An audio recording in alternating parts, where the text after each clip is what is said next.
Привет, друзья, это Орел и Решка, и мы прилетели. Пошли. Я забыл текст. Это необычный выпуск «Орла и Решки». Начинаем. Сейчас.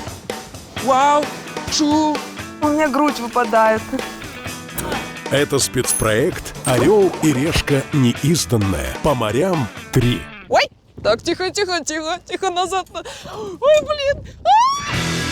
Сегодня мы покажем все, что не попало в монтаж официальных версий. Ощущение, что мы не Орла и Решку снимаем, а выжить любой ценой. Все, что осталось за кадром. Обычные богатые будни толкаем самолет.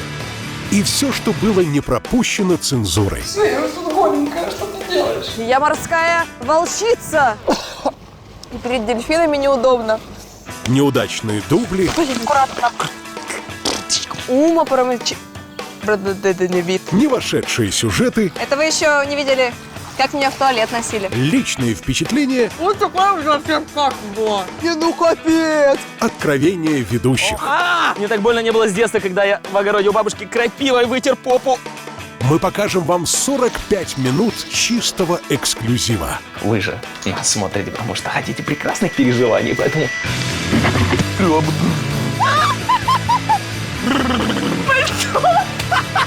Нет сил сопротивляться этой энергии танца. Шпоньк. Еще больше историй, Это не мои проблемы, как ты будешь мыть мой хвост. Тихо. еще больше «Орла и Решки». Я просто работа мечты. Работа мечты. Странные у вас мечты, извращенцы. Все, хватит с меня этого. Мне нужен отпуск.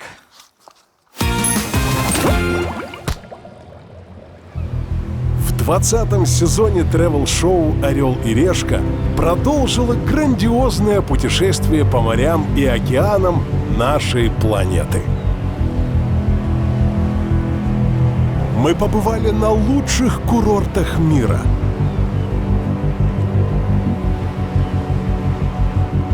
Посетили ранее неизведанные острова. Увидели самые красивые пляжи планеты.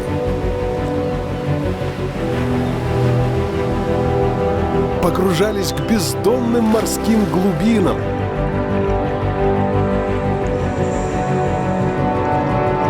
А также сделали то, чего не удавалось в предыдущих сезонах. Поплавали с доисторическими моллюсками-наутилусами. Увидели природное чудо света, знаменитую голубую дыру.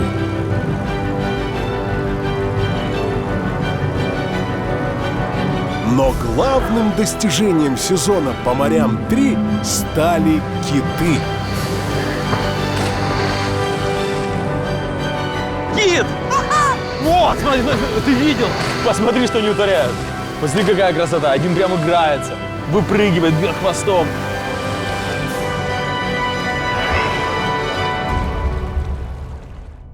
Орел и Решка справилась со всеми задачами. Нам нужны новые задачи. А присылайте нам свои задачи, мы будем их тоже закрывать. Но этот сезон также не обошелся без обломов, У меня замоталась рубашка. передряг и эпик фейлов. Аня, Лиза, вы в кадре. Что это? Помимо всего прикольного, Он кажется маленький. Ничего не вижу. морского Ваши губки станут пухлее и полнее, если вы наденете на лицо маску. и красивого, что мы успели вам показать, Ноги-то у меня молодые, красивые, грех такие прятать. Вот так хорошо, так хорошо. много крутого просто не влезло в эфирные версии программ и так бы и осталось за кадром. А, вот, смотрите. Продюсер Орла и Решки лежит. Не надо сопротивляться любви. Аттракцион захватывающий, адремалиновый. Малиновый, адремалиновый. Ты же сам не понимаешь, чего ты лишаешься. Я хочу погладить. I'm ready. Простите. Хотя нет, не прощайте. Если что, я в Пальме. Не доделал дело в кустах. Шубарика саматасана. Самарака пасалтана. Но чтобы добро не пропадало, мы трепетно сложили все не вошедшее в эксклюзивный выпуск «Орел и Решка. По морям 3. Неизданное». Ну что, снимаем?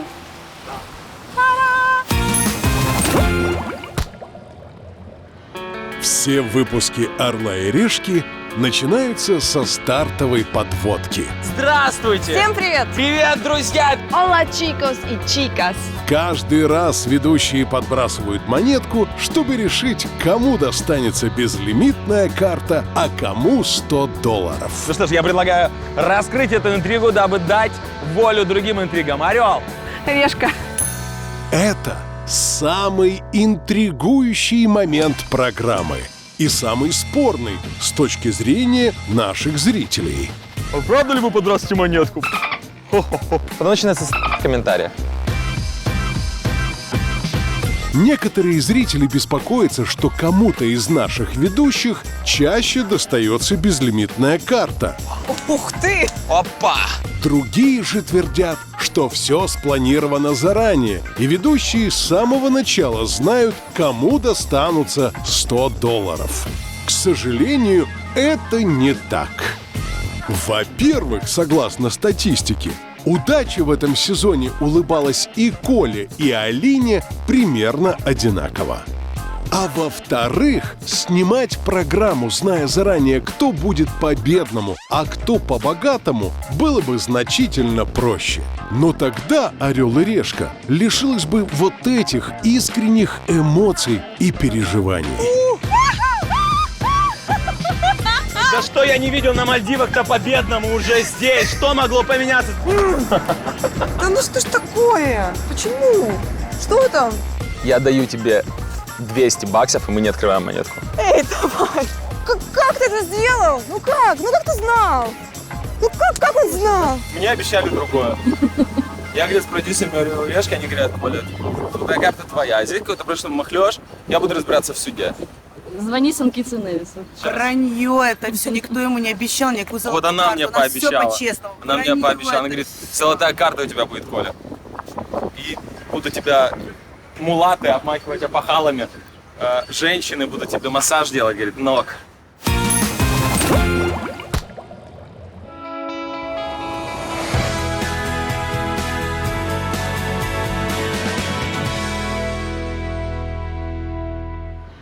Привет, ребят! Это вами любимая «Орел и решка».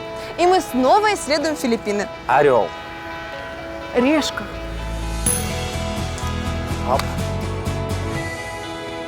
О! Подожди, как? Как ты это сделал? Ну как? Это нечестно, как это? Что-то юлит этот Николай. Ну что ж, золотая карта возвращается к повелителю. Спасибо, Лиза. О! Все на своих местах. На Бахоле Коле досталась золотая карта, и он все выходные транжирил с нее деньги. Летал над шоколадными холмами, рассекал на ягуаре и нырял к Наутилусам. Алина же пыталась не скучать со $100, развлекая себя петушиными боями, укрощением змей и поеданием кокосов. Кроме этого, Алина умудрилась съесть еще и целую клумбу цветов. Но сюжет об этом просто не поместился в эфирную версию программы. Мои подружки-феи и лесные эльфы рассказали мне, что тут неплохие дилеры вкусных цветов.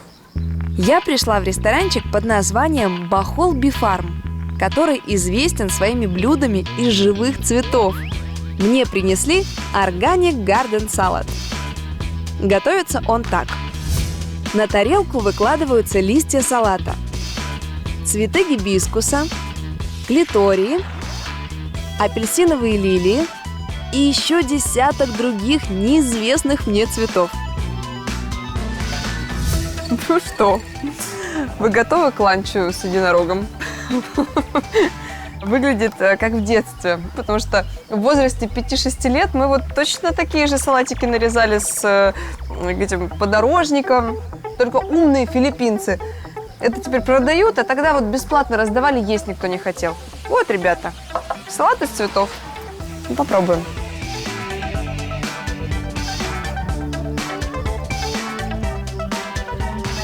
Вот эти вот голубенькие, они сладковатые, а красненькие, наоборот, горьковатые. У этих сильный аромат. Цветы на вкус как цветы. Поэтому, если вы не козочка или не лесная фея, отобедать лучше где-то в другом месте. А этот салат – чистой воды туристическая замануха. Все сходится. Я ем цветы, у меня здесь вот растет рог единорога. Сейчас как чихну блестками. Береги камеру. Ну что, мне пора лететь в мой Вондерленд.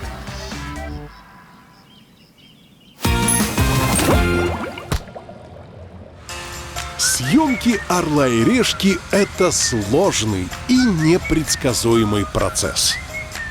Руки убрали с моей попы? Разберись с этим курятником. Нет, это лодка наша.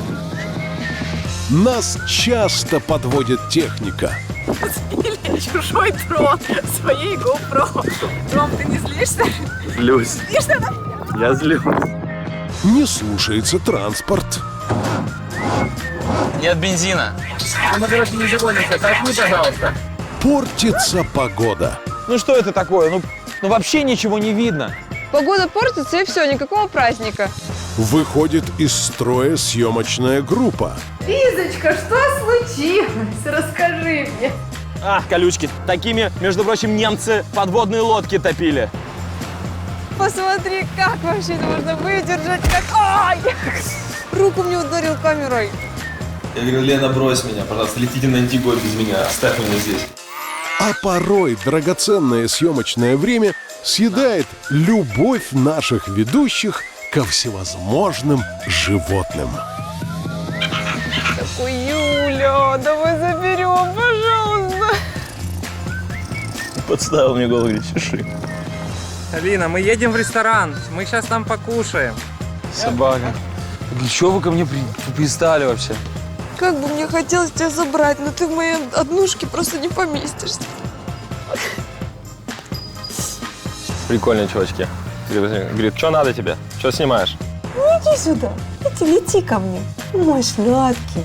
Ты мне лобстер. Ну, как хороший. Хорошенький. Ну, идем сожрем его. Ну все, кажется, я нашла любовь. Но бывает, что проблемой становятся сами места, в которые мы приезжаем снимать. Как, например, случилось на филиппинском острове Бахол. Наконец-то, давай эту золотую карту на двоих.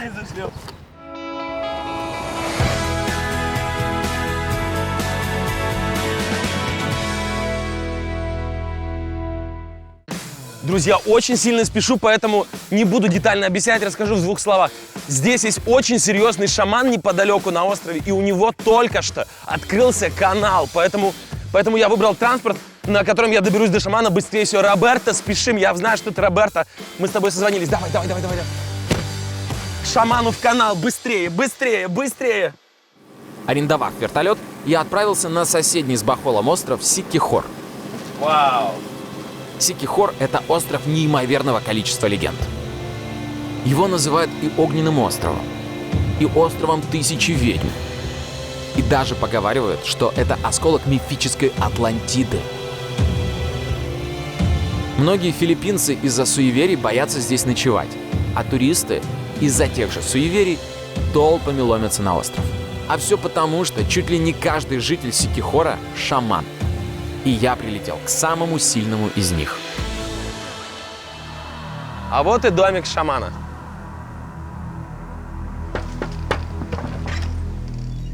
Hello, I'm Николай, nice to meet you. Итак, знакомьтесь, Винсент Тумала, верховный шаман острова Сикихор. Вообще, этот шаман известен тем, что он может вернуть бывшую. Он проводит какие-то специальные ритуалы, и бывшие возвращаются. Ритуал по возвращению бывших выглядит так. Шаман достает веревку и дает вам ее разрезать острым ножом. Затем шаман засовывает разрезанные части веревки себе в штаны. Я не понимаю пока, что происходит.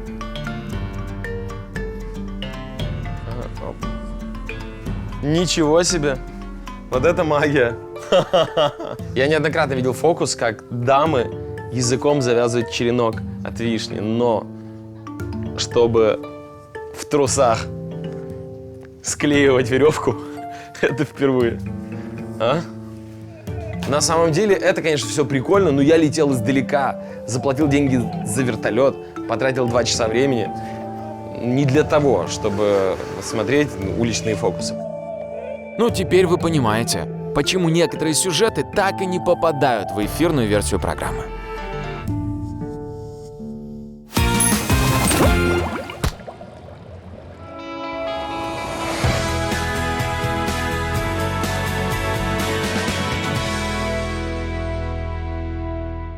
Всем привет, это Орел и Решка, и мы прилетели в Доминиканскую Республику. В отличие от нашего багажа, который просто не прилетел в Доминиканскую Республику. Я считаю, что уикенд будет замечательный. Та-ра-та-та-та. И вообще, судьбой уже все решено. Я буду золотой картой. Что Опа, такое? дождь! Быстро подбрасывай! Орел! Решка! Орел! Оп, оп! Сейчас! А дождевик-то в багаже! В 13-м выпуске сезона «По морям 3» наши ведущие прилетели в Доминикану. Коле в этот раз досталась золотая карта, и он целый уикенд ни в чем себе не отказывал.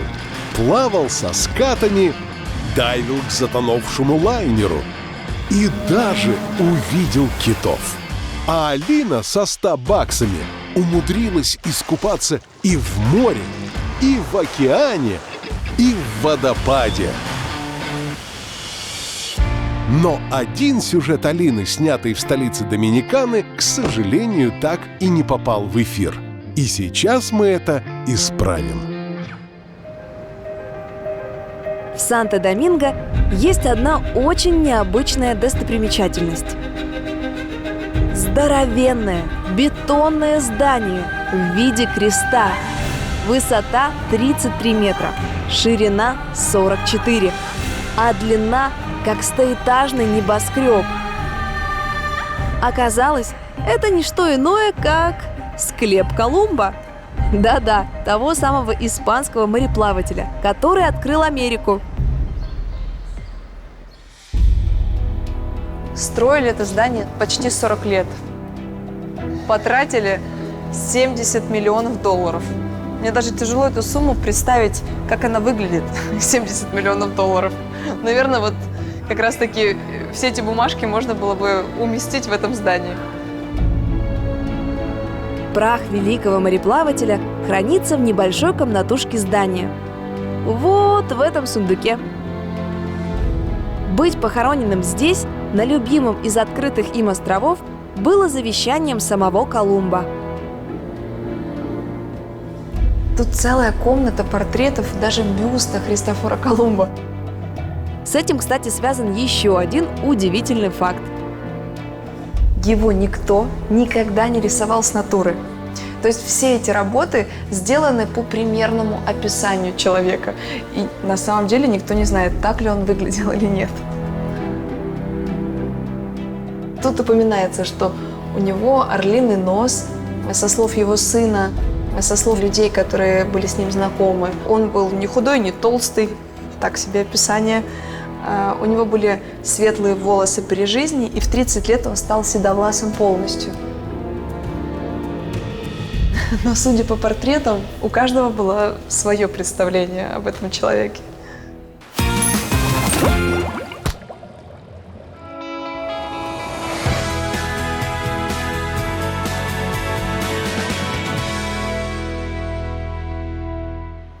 Друзья, привет! Привет! И мы начинаем наш сезон морских приключений. И стартуем мы с настоящего райского уголка. Рабского уголка.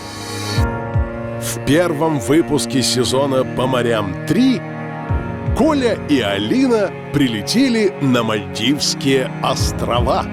Золотая карта тогда досталась Алине. Так что ведущая сняла себе самый дорогой отель-резорт «Личный остров». И даже усыновила целое семейство кораллов.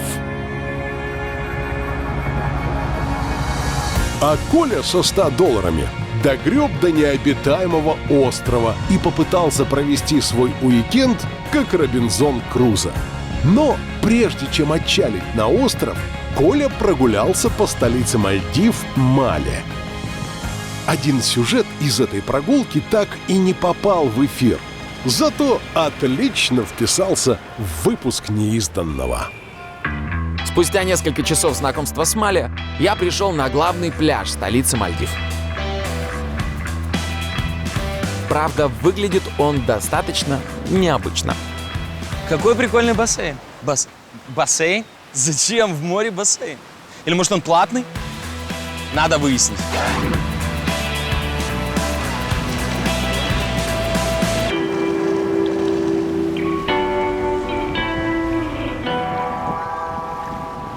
Вот здесь пляж, вот... Ребята, что прикольного в этом бассейне? О, парень, я тебе сейчас все объясню. Оказалось, что повсюду дно усыпано мелкими кораллами. Чтобы местным было где резвиться, здесь сделали такой бассейн, под которым расчистили дно и вырыли 1,5-метровую яму. Круто, на самом деле очень круто, молодцы. И говорят, что этому бассейну уже около 10 лет.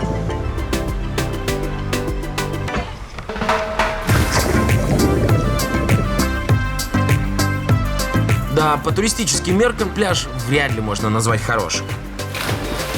Но Хорошо здесь.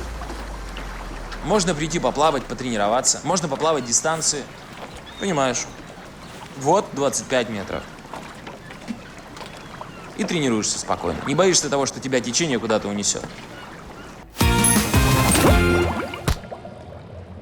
В каждом выпуске «Орел и решка. Неизданное» мы будем составлять рейтинги самого-самого. Самые красивые пляжи, самая отвратительная еда, самые причудливые траты и многое другое. Уже можем? Это наши личные, субъективные, предвзятые, иногда сумбурные впечатления. И никакой рекламы или антирекламы. Правее, малость, вот так. Всех, кто не вошел или вошел в список самых-присамых, просьба не дуться.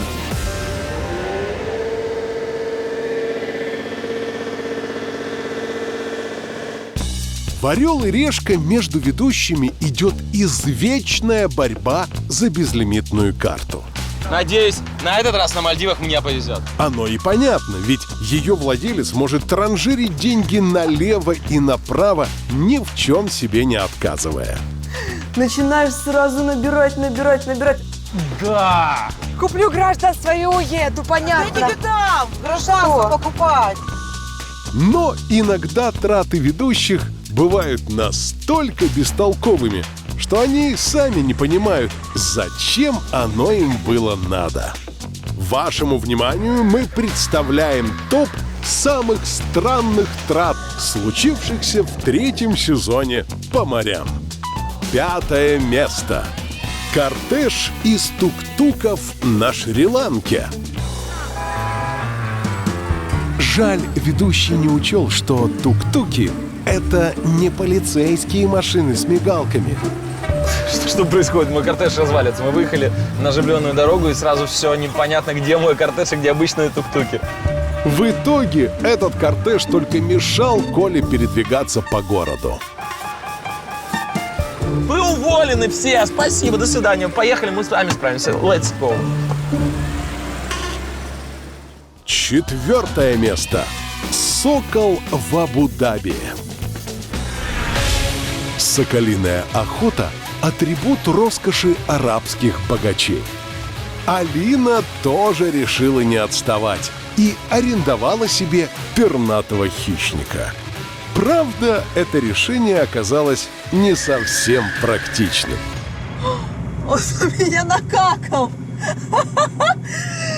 Ты на меня накакал, друг. Хотя ты-то знаешь это. 3-е место. Вареная морковка в Таиланде. В мишленовском ресторане «Пру» Коля заказал себе что-нибудь самое эксклюзивное и экстравагантное. Этим блюдом оказалась вареная морковка.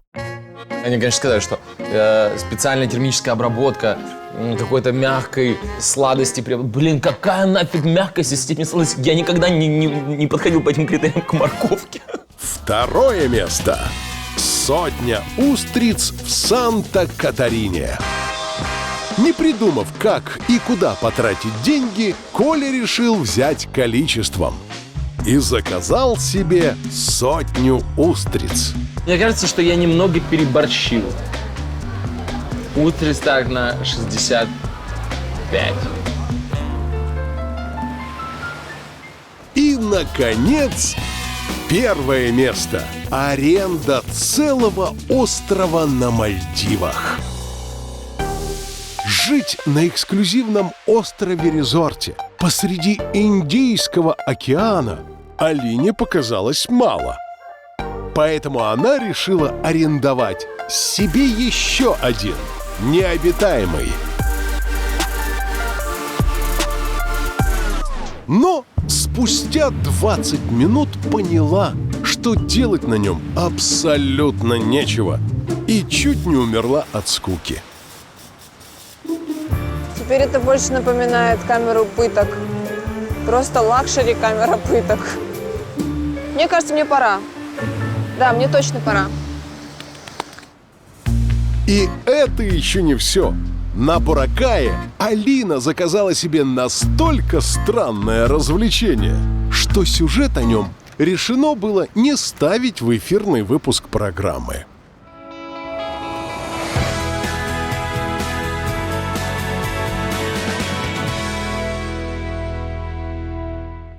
Hello! Nice to meet you. I'm Alina. I'm your mermaid instructor, Agatha. На Боракае существует уникальная школа, попав в которую ты можешь превратиться в настоящую русалку. Для превращения мне нужна минутка. Максим.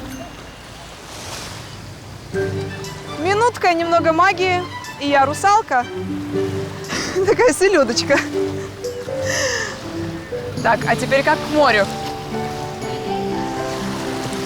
Да, особо не побегаешь. Ой, как удобно. Кроме искусственного хвоста, для того, чтобы стать русалкой, нужно выучить несколько профессиональных трюков. Во-первых, научиться задерживать дыхание, чтобы чувствовать себя как рыба в воде. Во-вторых, необходимо отработать эффектные перевороты под водой.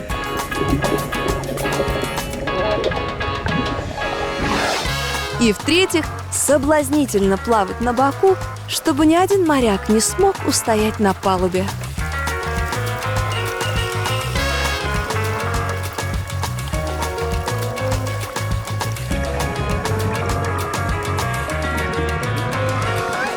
Но есть в этой всей красоте огромный подводный камень.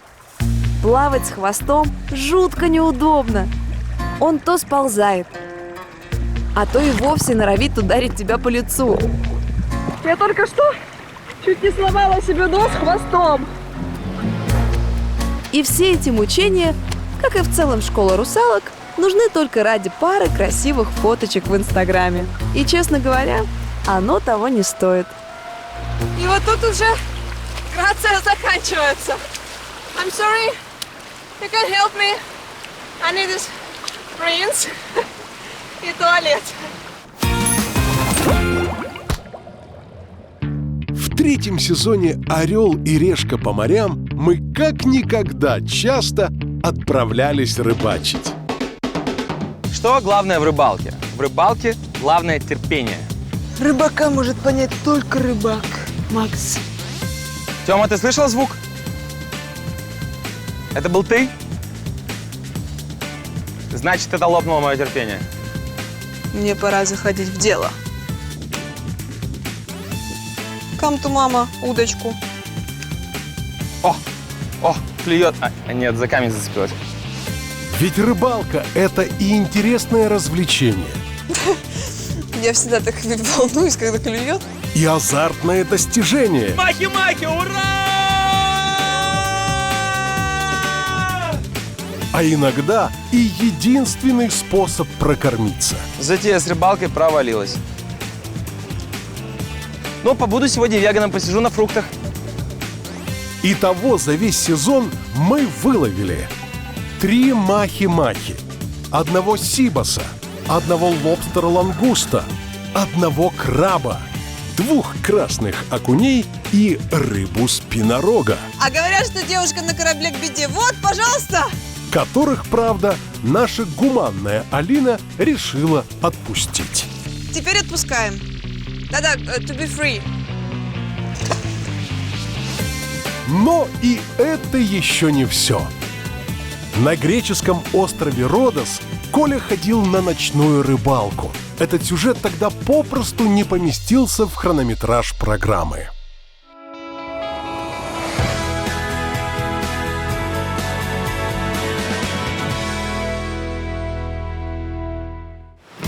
Я слышал, что на Родосе есть уникальный способ ловли рыбы. Поэтому я вышел на набережную, потому что здесь, говорят, столько таких рыбаков, что ты не пропустишь. Вот и собираюсь не пропустить. О! Вот, кстати, костер. Здравствуйте, меня зовут Коля. Зери? Янис. Я слышал, у вас какая-то особенная рыбалка. Она отличается от той, которая у нас. А можете, пожалуйста, показать, как это делается? Традиционно на Родосе рыбачили с помощью игрушечного деревянного кораблика с парусом. А сейчас его заменили на пенопластовую коробку. Вот эту пенопластовую коробку кладут в воду. К ней прицеплена леска. Все, дальше, видите, на коробке крышка стоит перпендикулярно самой коробке. Это работает как парус. Следовательно, ветер толкает коробку, она уходит как можно дальше туда, в море. На леске, вдоль всей лески укреплены, подвязаны крючки, на которые надета наживка. В качестве наживки здесь используют морского червя. А сама леска с наживкой называется парагади. Это еще маленькая парагади. Здесь около 300 метров лески, и каждые 3 метра крючок, то есть получается около 100 крючков. А есть большие парагади, и там бывает до 1500 крючков. То есть вы представляете, каждые 3 метра это около 4,5 километров лески. Ожидание клёва на Родосе происходит так же, как и у нас. С выпивкой и за приятельской беседой.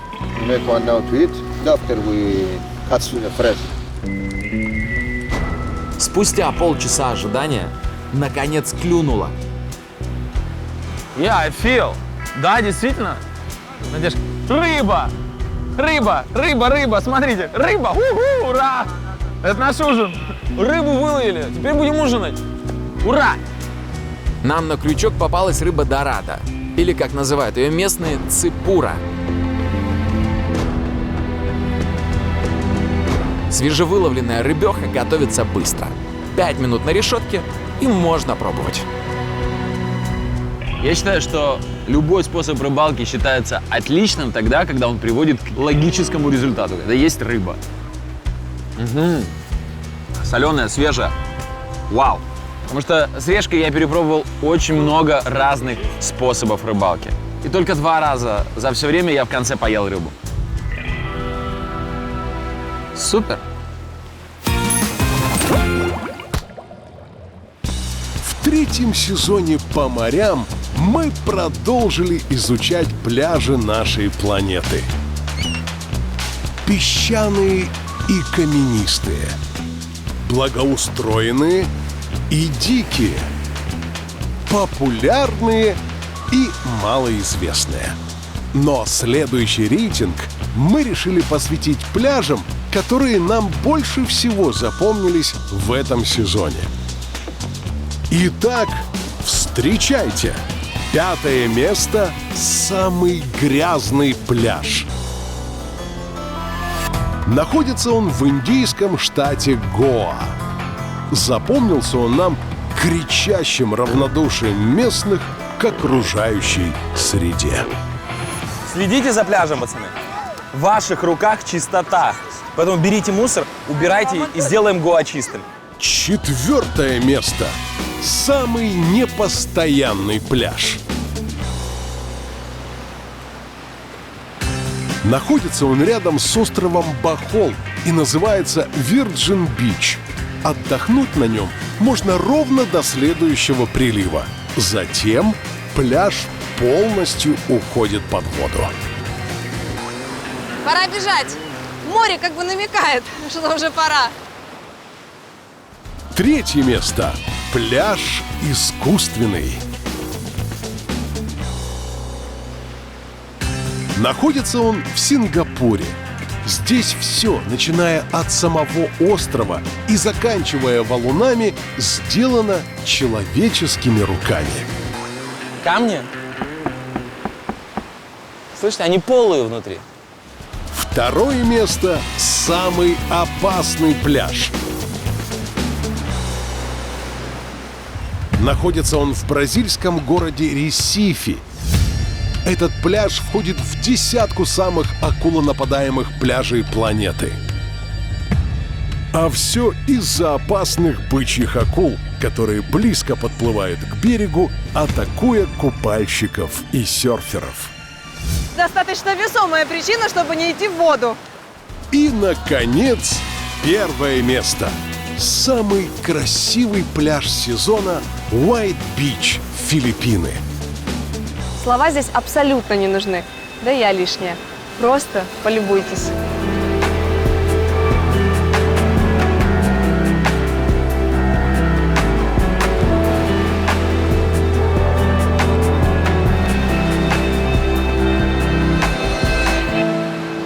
На самом деле, в этом сезоне мы посетили такое количество пляжей, что из них можно было бы сделать целый отдельный выпуск.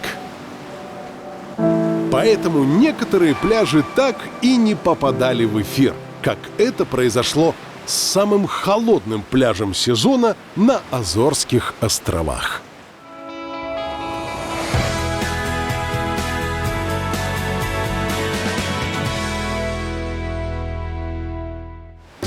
Я пришел на центральный городской пляж – Порт-Апим. Это узкая береговая линия с темным вулканическим песком в окружении изумрудно-бурых холмов. Давайте познакомимся с ним поближе. Наша постоянная рубрика «Инспектор пляж». Инспектор пляж? Сегодня инспектор пляж будет очень быстренький такой, ну что, холодно, сами понимаете, холодно, мокро, не та погода. Ну, ладно, все, давайте переходим к работе, забыли, все. Итак, пункт 1. Качество песка. Посмотрите, песок здесь разный, на любой вкус. Смотрите, есть белый песок, есть черный вулканический, есть камни. На самом деле песок на этом пляже очень молодой, потому что на Азорских островах превалирует вулканический песок, вулканическая стружка. Здесь извержение было не так давно, поэтому камни еще не успели измельчиться ветром. Подождем 300-400 лет и посмотрим. Тогда мы сможем объективно оценить песок на этом пляже. Вода красивая, но холодная. Плотность посетителей на пляже. Здесь без комментариев. Вы сами все видите. Развлечения на пляже. Ну, развлечения здесь весьма специфические. Смотри, какие прикольные медузы здесь. Как будто воздушные шарики. Как будто бы у Нептуна был день рождения и надували медуз и развешивали везде. Серьезно, посмотрите. В общем, при хороших погодных условиях пляж Порт-Апим заработал бы твердую 4. Но сегодня 3 с минусом.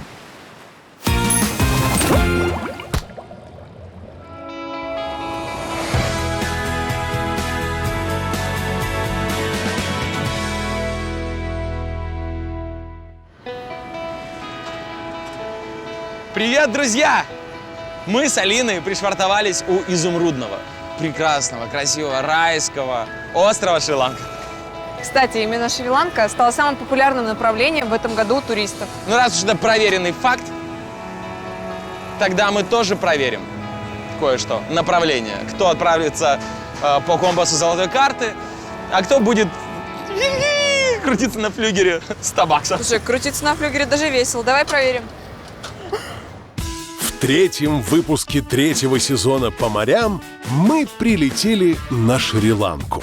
Коле досталась безлимитная карточка, но насладиться всеми ее преимуществами у него не получилось.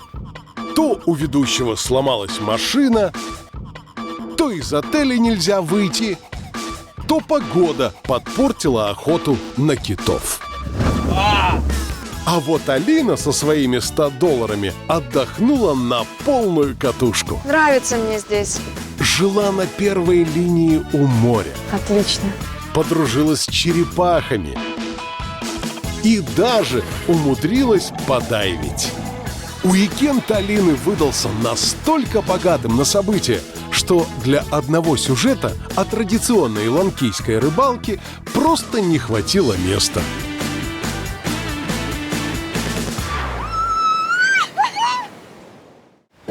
Прогуливаясь по пляжу, я заметила одну необычную местную диковинку. Недалеко от берега ланкийцы вбивают 2-метровый шест и вскарабкиваются на него, чтобы порыбачить. Я сначала не поняла, что они делают на этих палках. Такие воробушки.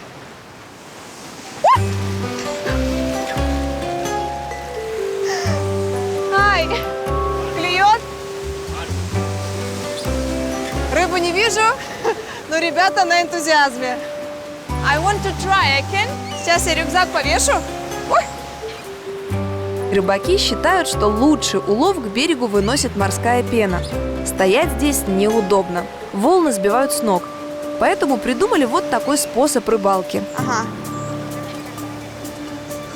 Интересно еще то, что шест – это личная собственность рыбака, которая передается по наследству. Сижу. Просто на голый крючок ловим, да? Ну ладно. Ребят, я тут, конечно, первый раз, но можно ведь попробовать на кукурузку или на червя, потому что на голый крючок как-то мало вероятности. На деле оказалось, рыбу таким способом здесь ловили много лет назад. А сейчас местные рыбаки зарабатывают деньги далеко не на рыбалке. А вот на туристах, которые фоткаются, конечно же, и вот такие открытки с фотками увозят домой.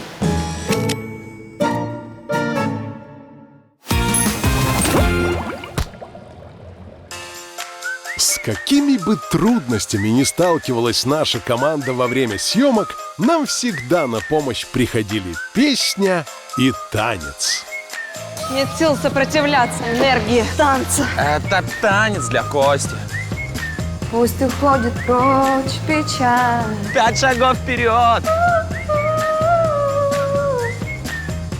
Вечером на нас находит грусть порой. Сними меня крупно, сними меня крупно, Константин. А теперь общий. Этот Вранглер самый старый Вранглер на земле. Кроме того, в каждой стране наши ведущие считают своим долгом познакомиться с местными народными танцами.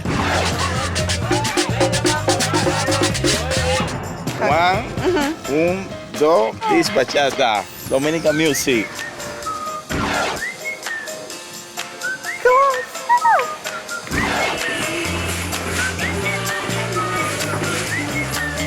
Ну эти танцы, это просто какая-то фантастика. Но, как правило, такие сюжеты не попадают в эфирную версию программы.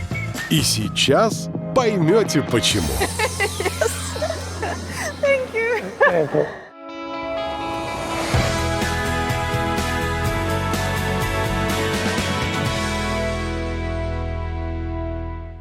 В программе о филиппинском острове Боракай весь уикенд Коля доказывал, что до райского острова можно добраться и будучи бюджетным туристом.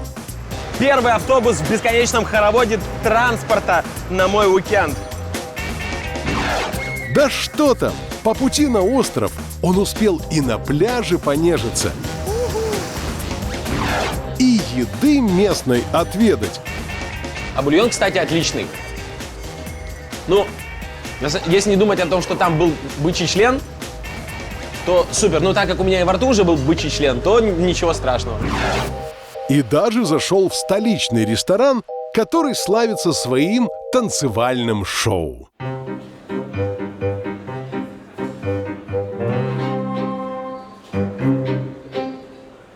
I want to pay for the show. Цена $6.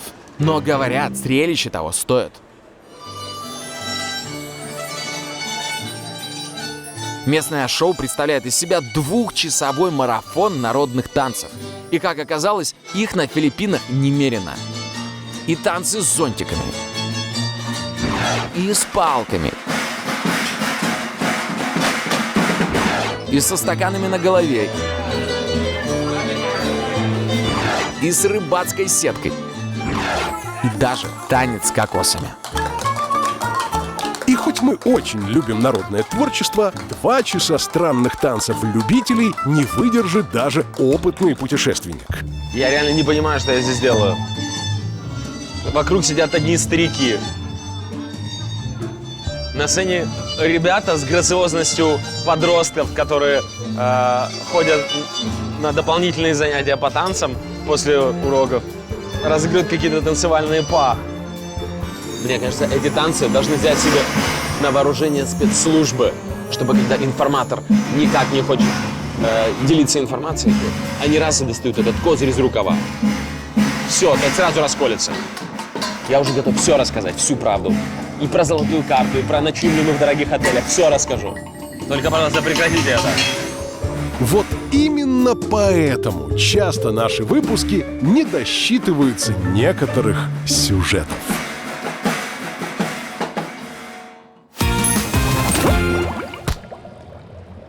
Посмотри. Они были ко мне так же близко, как вот сейчас ты тоже. Да ну, Я им показывал нет. твои видео, да, они тоже так радовались. О, говорили, да ты что, ты... Смотри. Куда смотри? Я это видел, я это снимал, Алина. Я просто в шоке. Как красиво. Привет, ребят. Привет, ребята. У нас тут киты.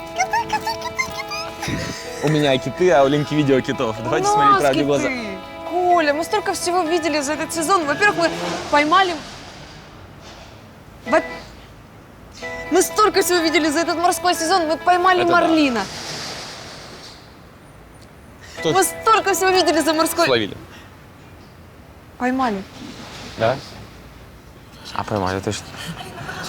Мы видели маленького морского конечка. Ты плавал с наутилусом. Ламантины.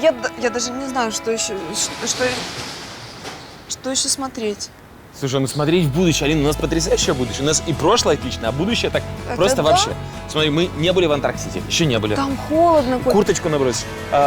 Бычьих акул не видели? Мы не видели бычьих акул еще. Бычьи акулы. Ты знаешь, что они без разбора и мусора людей А мы не едят? мусор, мы не мусор, они нас пощадят. Я не уверена, что они нас пощадят. Пока, друзья. Пока, друзья.